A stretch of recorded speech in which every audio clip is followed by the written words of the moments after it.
So welcome to lab 2 of EE100, which is engineering laboratory.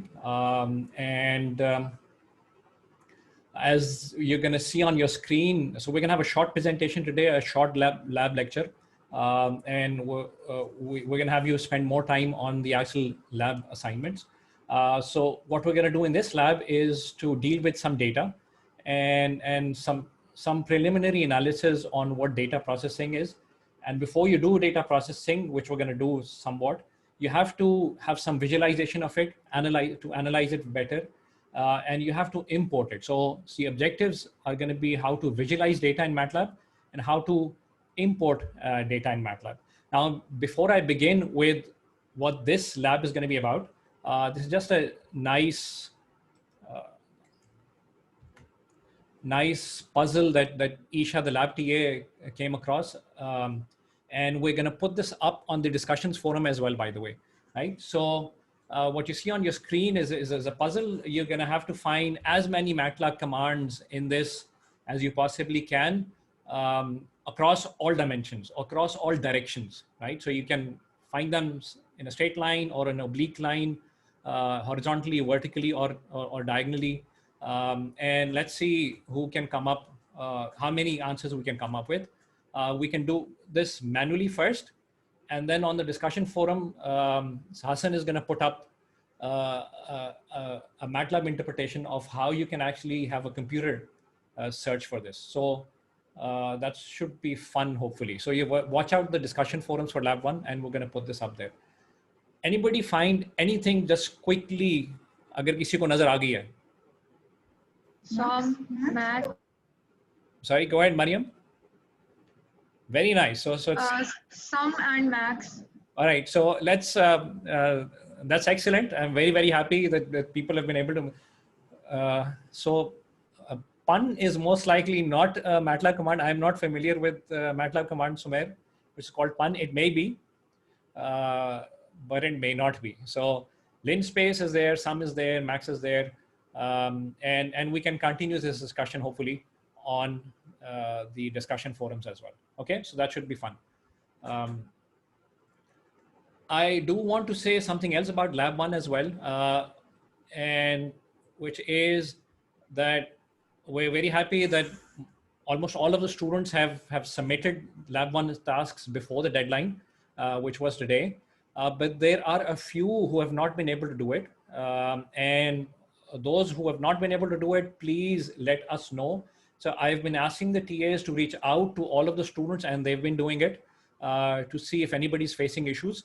And if you have faced issues, please approach us. We're here to help you, as Qasim, you said as well. So we're here to help you along this journey, okay? And one of the things I do want to say is that the deadline of a week is not for the purpose of you starting on Thursday, okay? There's some students I feel would have started at the last minute and not been able to complete the submission. So plan on completing the lab tasks within the lab duration or at most soon after, right? So maybe spend the weekend, sometime on the weekend in completing the lab task. Plan on it, plan on completing it as soon as possible and not close to the deadline, okay? All right, so let me move on to what this lab is going to be about. Yeah, so follow the discussions for more. Okay, so this is about data, all right? So this lab is about data. And I mean, if you just Google data so you just Google data, you will find many definitions. On the Oxford Dictionary, on Wikipedia, I picked up definitions from the Meriam-Webster, and it defines data, actually gives 3 definitions of data. The first definition of data that it gives you is that there's some factual information, such as measurements or statistics, which are used as some basis for reasoning or basis for discussions or basis for decision making or basis for calculation. Okay, and I found this very striking because this is exactly what we're going to be doing for this semester as well, and for this particular lab as well, right? So that's the first definition of data on Meriam-Webster. Okay, the second information that they give, the definition that they give, is that data is some information in digital form that can be transmitted or processed, right? So this is very, very relevant to us, as we're going to see in a while. And the third definition they give is that it is some data is some information which is output by a sensing device or an organ that includes both useful and irrelevant information or run information and must be processed to be meaningful, right? And all of these three definitions, when I came across this, I was pleasantly surprised in the sense that I thought, yeah, this is exactly what we're trying to do in EE100 for this version of EE100, right? So in terms of signal processing, so data processing, right? And in the following, I'm going to try to explain how all of these three definitions are relevant to what we're going to do, okay? So let's start with the first definition, right? So data analytics or data science is a term perhaps many of you would have heard of, right? And data science is arguably a new science, which has come about because of the digitization of process, because you have smartphones available, because you have so many digital devices now which are collecting data. You have smart watches, you have sensors all over the place, you have cameras, and all of that network of digital sensors is collecting data. And there's a huge amount of data, and uske andar se you can derive lots of information from it, right? And that's why data has become a big deal in over the recent past, okay? And an example of this, as you would see on your screen, is what were the unfortunate pandemic that we're in. The decisions that we're making, whether to close or whether to have a certain region in a lockdown or not to lockdown, when to lift restrictions, when not to lift restrictions, as we've actually done in Pakistan as well. And LUMS has played a part there as well, which we can discuss offline. So all of those decisions are based on some data, right? And the charts that you see here on your screen, so let me put up a laser. So you can hopefully see the laser pointer, right? Right? So the charts that you see on your screen are actually copied from covid.gov.pk. So that's Government of Pakistan portal, which puts out daily number of cases which have been reported, the number of tests performed, the number of deaths all across Pakistan. And this data you can easily see, once you have visualized the data, this can help you in making decisions. For example, we can see that the peak was somewhere around here, the peak in the number of cases. So this is where the peak of the pandemic was in Pakistan, somewhere around June, which was just right after Eid al-Fitr, okay? And then thankfully we had a decaying trend in terms of the number of reported cases. And that can be a potential indicator for decision makers to lift restrictions, right? So the point I want to make here is, in the absence of this data, we would not have been able to make informed decisions, right?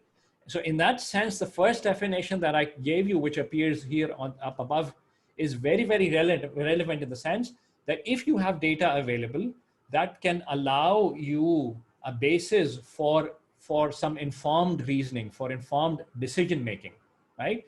As we've done for making lockdown decisions in Pakistan and all across the globe. Okay, so the first definition is extremely relevant, right?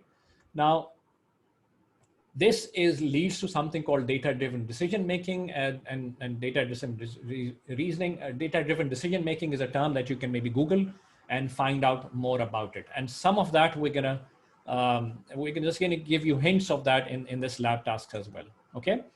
Now, here's a second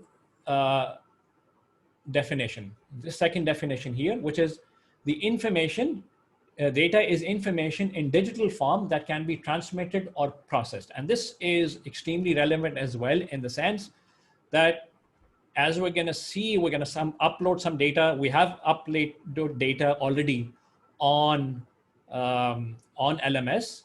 So that means that data is going to go from us, is going to be transmitted from us to you in a digital form. And that's the nature of data, right? Data is in digital form that can be transmitted.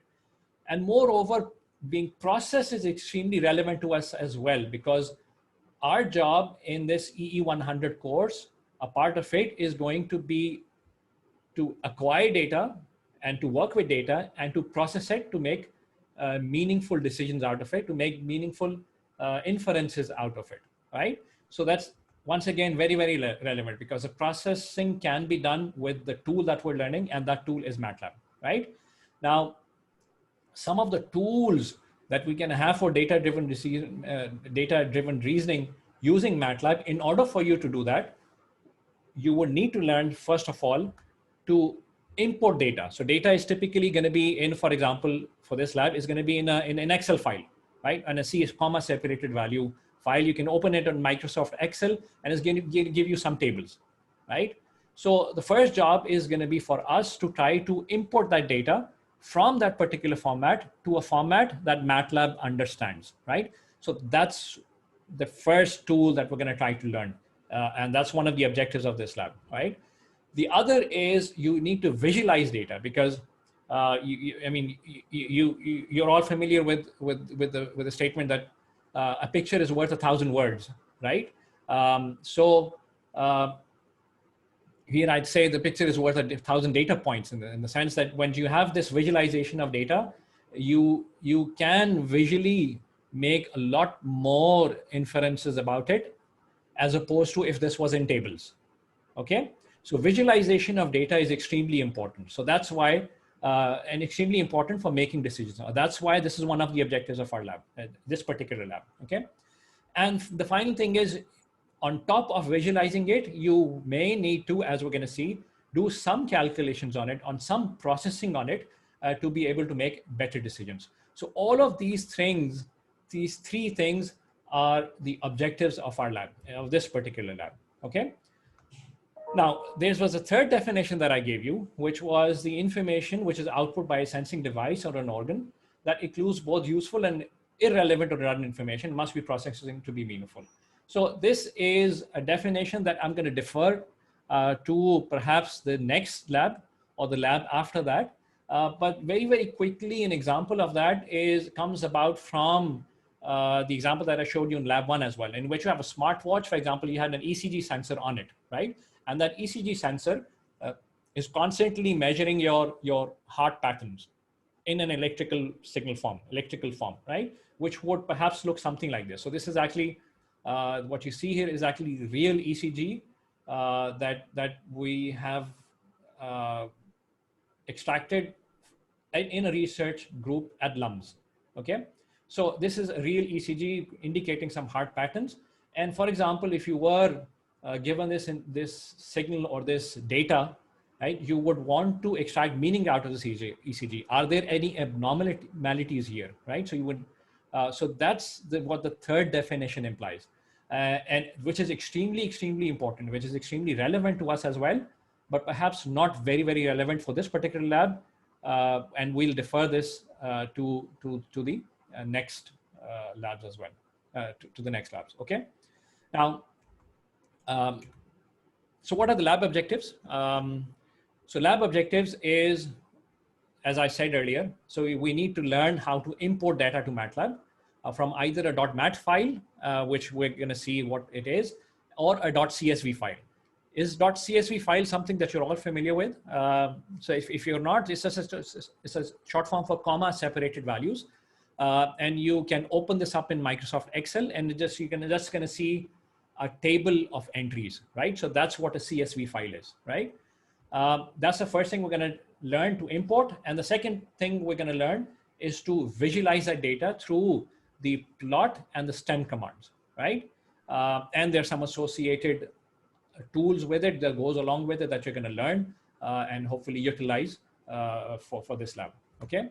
And then finally, one of the other lab objectives is going to be to use MATLAB's matrix or array handling capabilities to implement just very, very basic data processing, right? So this is going to be used arithmetic, as we're going to see in a bit, right? So these are the three lab objectives that are going to that drive all of the lab tasks that we've assigned you, okay?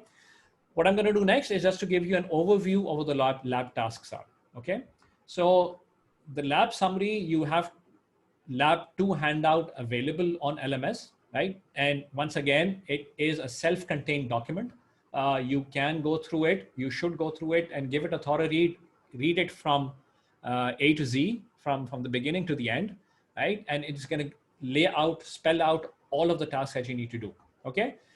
Task 1, as you're going to find out, we're going to go back to the MATLAB Onramp course, and that course, we're going to complete the modules 9 through 13 of that course, which is just going to teach you how to plot data, how to import data, some examples of what logical indexing is. So when you go through that module, you will be able to learn more about what this is, and then some programming constructs, if and for loops, okay, which we're going to end up using in some analysis as well, right? So this is task 1. You have to just go back into MATLAB Onramp and complete modules 9 to 13. And of course, this information is available in the lab handout, okay? The other tasks, so there are 3 other tasks as well, lab tasks 2 through 4, and all of them deal with visualizing and analyzing the COVID-19 data for Pakistan, right? So what we've done is on LMS, we've uploaded all of this data. And this data is going to be of 4 forms, 4 CSV files that you're going to see on LMS, right? The first file is confirmed _daily.csv. And if you just open up the file, you're going to see there's a table there which reports the number of daily COVID-19 confirmed cases across the world. And I can show you that file in just a bit. Tutorial में भी आपको नजर आ जाएगा, right? From January 22nd till August 15, 2020. So that's the one data file that we're going to analyze.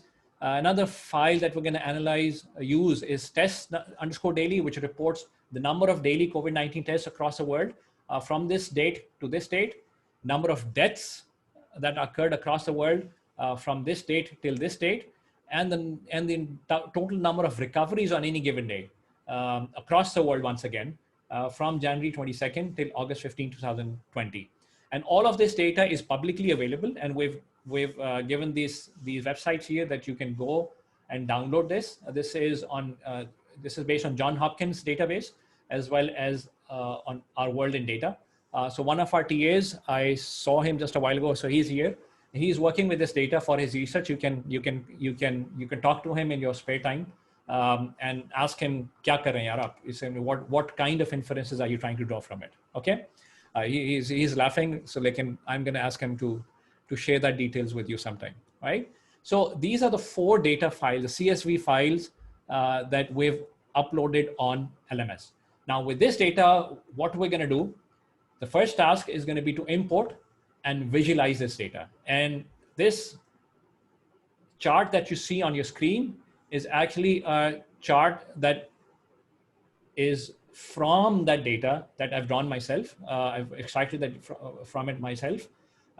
And you see, this gives you a very, very nice pictorial view of what the prevalence of the pandemic was in Pakistan as a function of time, right? So you started out here. So this is from April 1st, all the way up to August 15, 2020. So when you start out on April 1st, the number of reported cases were only 303. And we see an exponential rise. So the pandemics are all, so maybe some other time we're going to talk about how you model them, but there's an exponential increase, right? And that exponentially increased all the way up to about June 16, 2020, which was right after or close to right after Eid. Eid kab thi? Somebody help me. I forget. I guess 23rd of June. I'm not 23rd sure. 23rd of June, right? So this is close to the close to Eid. Okay. 24th May. And surprisingly, this is when we decided to open up. Okay, so this is when we decided to open up all the bazaars, and however,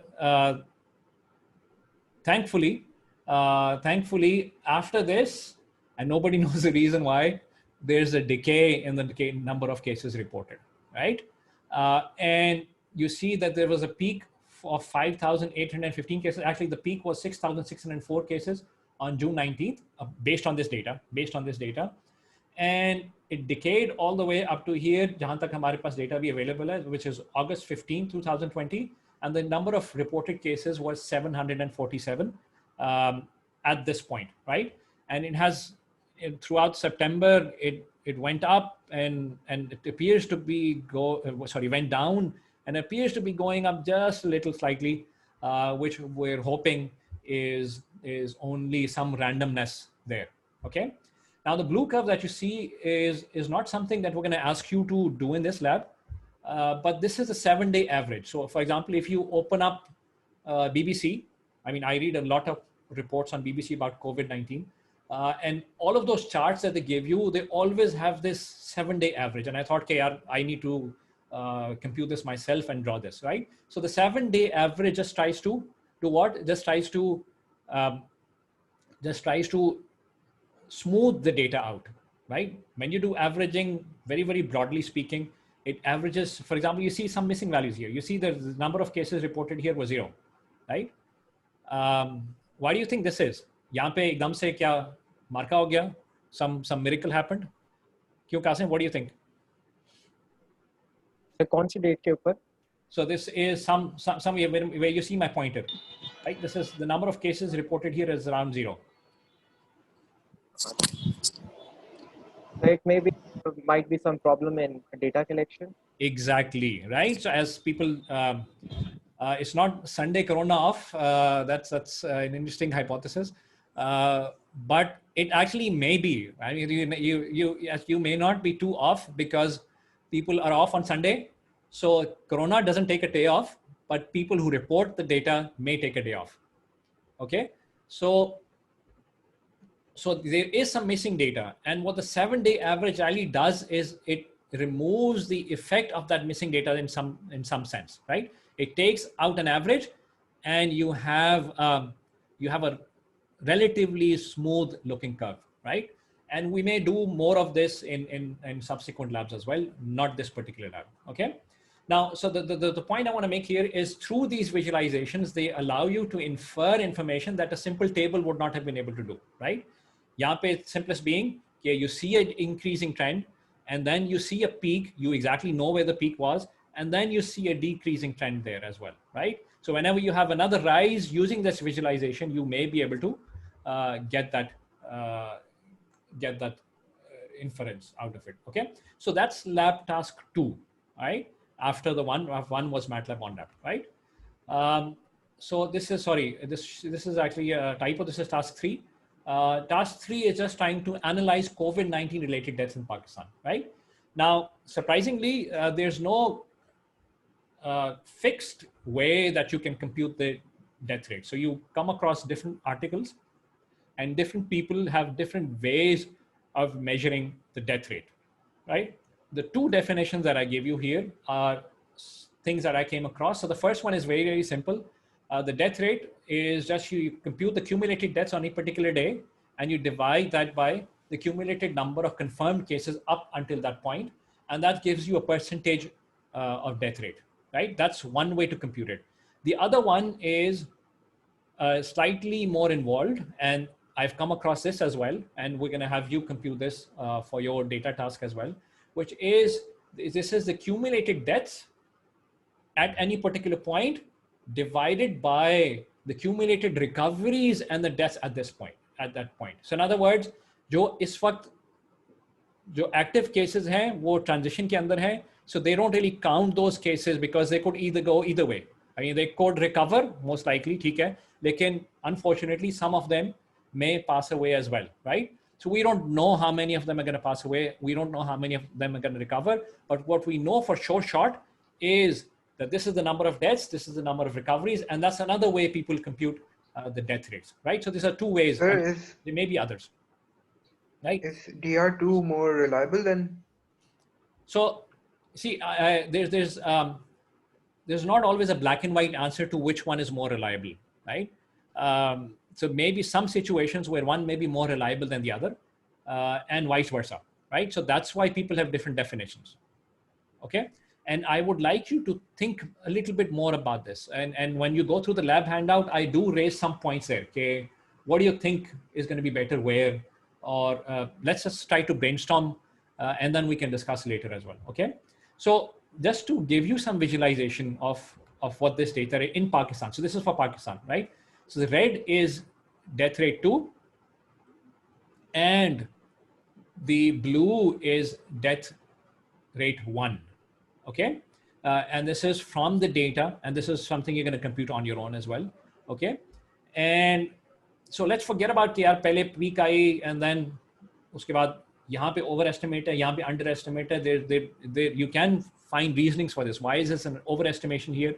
Why is this an underestimation here compared to what the final death rate was? And both of them converge ultimately when you have enough data available, right? And that's something I want you to think about. So when you start doing the lab task, when you're dealing with data, let's brainstorm individually, and then we can discuss amongst ourselves as well, right? So the point here is on August 15th, both of these death rates actually converge in the sense they're very, very close. And that was 2.26%, right? The death rate in Pakistan, okay? And so this is something you're gonna have to do in your lab tasks as well, okay? Compute this on your own, right? Now, I did want to show you how our death rate compares with other countries across the world, okay? So even though this is not something you would have to do, but if you've gotten the hang of it, you can do this with lots and lots of different countries, okay? So I have chosen just 4 countries for this particular visualization and try to compare the death rate 1. So the first one across different countries. So Pakistan, so Italy, for example, is 13.96%, right? That's quite high. And people have different hypotheses of why this is high. One of the hypotheses being the way they calculate the death rate or the way they report the death rates, right? So they also include, from my own reading, they also include suspected cases in the deaths as well, which other people don't, okay? Which other countries don't. For example, the UK doesn't, right? Now, this is where the US is. US is 3.17%, right? And they claim that this is low because some people claim that this is low because they're doing lots and lots of tests. The testing is very, very widespread, right? So they've been able to capture majority of the spread of the confirmed number of cases, right? Pakistan stands at 2.14% on August 14th, and India is 1.93% approximately, right? So this gives you an idea of how we fare against different countries, okay? And you can play around with this all that you want. All of these data files are going to be made available to you, okay? But the point is, this visualization is extremely meaningful, right? You just see this one picture and gives you a wealth of information that you can utilize for making decisions, for reasoning, okay? Now, another thing that we can analyze, which we're going to do in lab task 3, is the positivity ratio, right? Anybody knows what a positivity ratio is? So let me pick up somebody. Mukim? So no idea. So you know what positivity ratio is? There are positive cases. Positive cases, okay, but then there's a ratio there, right? So what does the ratio? What do you think? Divide Okay. by total number of tests. अच्छा, sorry, ये तो शाज़र बोल रहे हैं. So Mukim, I was asking you. Are you here? Are you with us? Sir, I am here, but I have no idea what the positivity ratio is. You have no idea about the positivity ratio. Okay. Yes. Okay, Shazir, you can go ahead. What do you think is the positivity ratio? Sir, total positive cases divided by total number of tests Good. taken Right? by, yeah. Very nice. Daniel, did you want to say something? Or did you want to answer the same question? Please go ahead. Is it the? I was answering the same question. Is it the total number of tests over total The total positive cases over total number of tests. Good, good. So that's the positivity ratio. The positivity ratio is defined as the total number of confirmed cases as a ratio of the total number of tests that you do. Okay. So what you see on your screen is the positivity ratio in Pakistan as a function of time. So each point that you see here is a positivity ratio on a particular day, right? On a particular day, starting from, I think this is March 18th, all the way up to August 15th, 2020.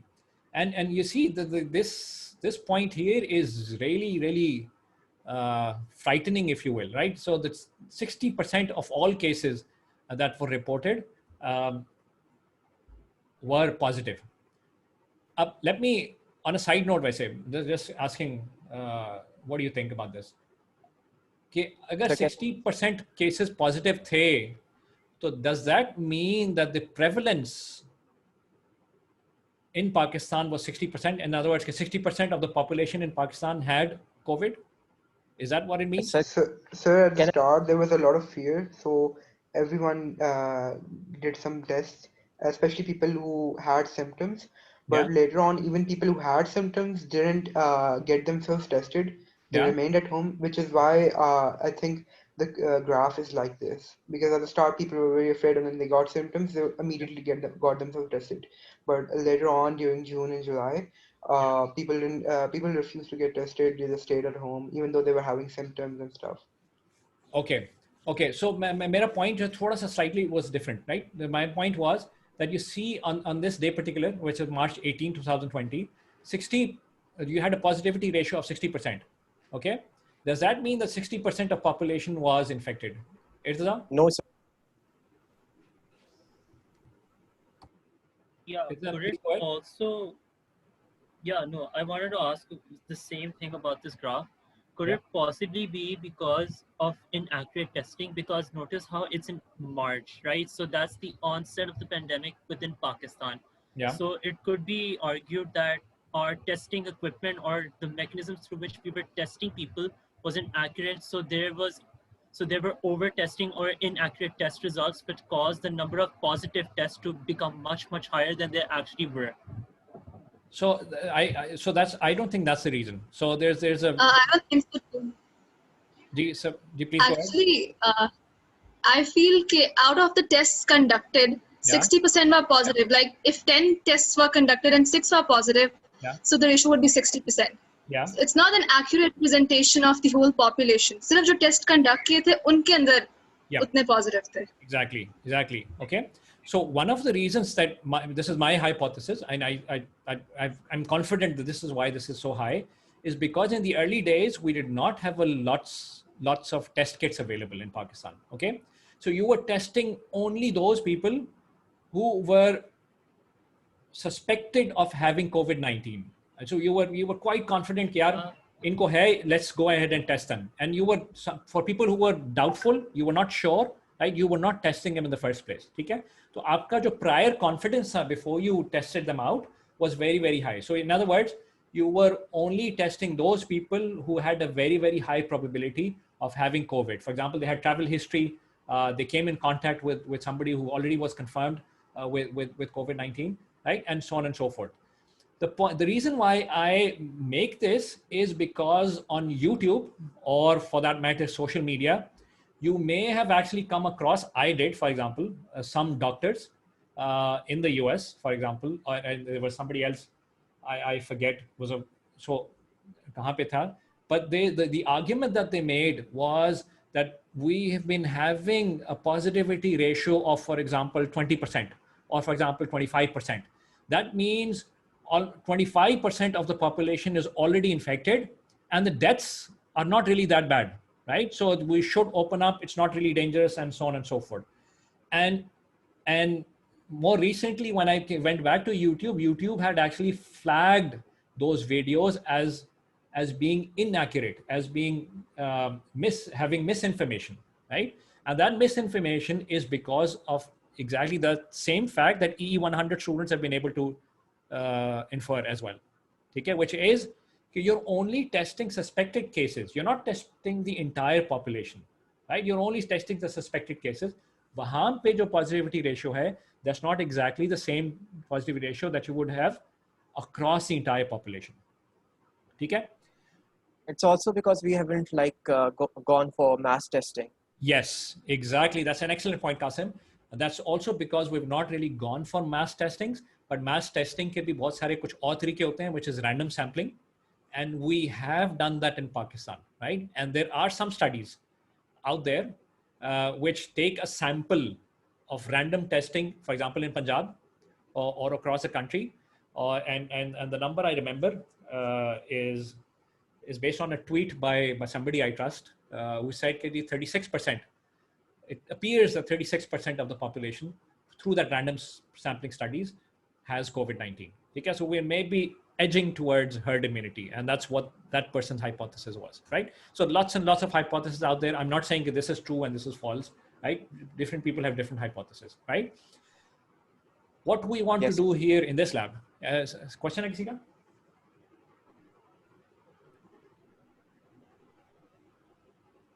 No, okay.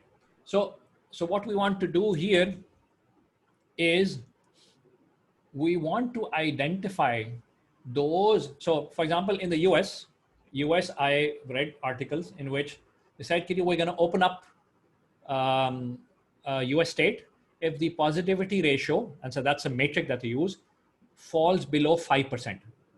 When it falls below 5%, that's a condition for that state to open up. That's a condition for the university to open up as well, right? And I try to analyze क्या पाकिस्तान में positivity ratio क्या थी, and you're going to do it as well in the lab task, in lab task 3. And you see we had 35% here, and all the blue dots that you see are actually those in which our positivity ratio in Pakistan was below 5%. So it's only very, very recently in August. So this seems to be a continuous spread, or continuous in one go, consecutive go of days in which the positivity ratio was less than 5%. For example, on August 15th, this was 3.49%. These days is around 2%, by the way. Okay. Ji Qasim, go ahead. No, sir, I was saying something. Yeah. I was not. You had your hand raised up, and sorry. Oh, sir. Yeah? kiya tha. Okay, that's fine. That's fine. Right. So see, what does this visualization help you with? This visualization, for example, the next visualization I show you is now the confirmed daily cases. So this is task 3 once again. Actually, this is task 4, I believe. So apologies for all these typos. I think this is task 4. This is the last task. Okay, you just now analyze the confirmed daily cases. And those confirmed daily cases which have been plotted in blue are actually those which corresponded to a positivity ratio of less than 5%. Okay, so for example, here the cases reported were less than 1,000, okay, and the positivity ratio, for example, in these days was less than 5%. Now, how will this be beneficial? This can be beneficial. For example, the US states I was talking about, they had actually 2 criteria for opening up. The first criteria was that the positivity ratio needs to be less than 5%. And the second criteria was that the number of reported cases should see a decreasing trend on average over the past week or some time duration, right? And through this type of visualization, you can at least visually try to confirm whether there's a decay, or at least whether there's not an increase, even though the positivity ratio stays below 5%, you want to make sure that the number of cases do not see an increasing trend. And if they don't, that's when you can open up, right? So all of this visualization can help you, or for the governed decision makers, to make informed choices before making important decisions. Okay. Right. So this is task 4, I believe. Okay. Any questions about the task? I mean, I know I've gone through this very, very quickly, but the purpose was just to give you an idea of what you're going to be doing in the lab. The exact details of what you will be doing, you can please look up the lab handout, right? You can download it from LMS, go through it, and all of the details are there. And if you have queries still, we're here to help you. Okay. Ali, you have a question? Yes, sir. I wanted to ask these graphs. Do we have to write a code that plots them? Yes. So that's what I'm saying. Okay. Please, now what the next thing is going to be for you to go ahead and download the lab handout, and all of the instructions of what you are required to do will be available in the lab handout. Okay. Basit? Yes, sir. Sir, I wanted to ask, how do we have to draw the 7-day average graph? I mean, like So you are not required to plot the 7-day average graph for this lab. Like, if you're still interested, I can discuss with this with you offline. Okay, after the lab Sure, sir. lecture is over. Okay. Sure. Thank you. Right. So here's what we're going to do next, right? Exactly what we did last time, and this is something I want to reiterate. Perhaps some of you were not able to understand कि हम किस तरह, how are we going to go about this. So once again, we have divided the entire lab section of about 65 students into 4 groups, right? So you can identify what group you reside in. For example, Vikas, your number is 207, so you're going to be in group 4. Okay, so 22 bhi hai. Okay, and Abdur Rahman Khalid, for example, you're going to be in group 1. And Sumer, because his roll number is 0004, he's going to be in group 1, and so on and so forth. So each one of you can identify what group you're in, right? For each group, there's going to be a dedicated TA, right? So if I'm not wrong, group 4, Isha hai, right? So Isha, if you can just wave your hand, right? So Isha is going to be taking care of group 4. Hassan is going to be taking care of Hassan Amin. Group 3. He'll be taking care of group 3. Group 3. Hassan Amin is going to be group 3. I don't see the other 2 TAs. Hamza idhar hai.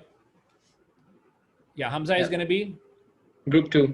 Group 2. And Numan. Numan, is he here? No, should be here. Yeah, that's Numan right there. So group 3 batch गया था. कौन सा था? Sorry. Apologies. Group 1. Group 1. Group 1. Okay, so these 4 people are your go-to persons, right? For each one of those groups. And they're here to help you, okay? So they're here to help you, right? Now they're going to be manning their own individual Zoom meetings, okay? The links of which are available on LMS homepage.